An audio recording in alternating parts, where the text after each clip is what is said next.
اعوذ باللہ من الشیطان الرجیم بسم اللہ الرحمن الرحیم۔ اللہ تعالیٰ نے ایک فرشتہ پیدا کیا۔ حضرت محمد صلی اللہ علیہ وسلم نے فرمایا کہ اللہ تعالیٰ نے ایک فرشتہ پیدا کیا جس کا ایک بازو مشرق میں ہے اور دوسرا بازو مغرب میں۔ اس کا سر عرش کے نیچے ہے اور پاؤں ساتویں آسمان تلے، زمین پر آباد مخلوق کے برابر اس کے پر ہے۔ میری امت میں سے کوئی مرد یا عورت جب مجھ پر درود شریف بھیجتا ہے تو اللہ تعالیٰ اس کو حکم دیتا ہے کہ عرش تلے واقعہ ڈیرا نور میں غوطہ لگائے۔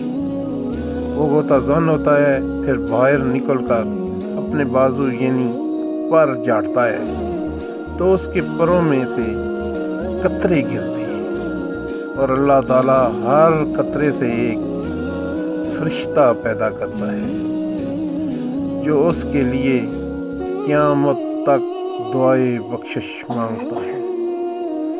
سبحان اللہ۔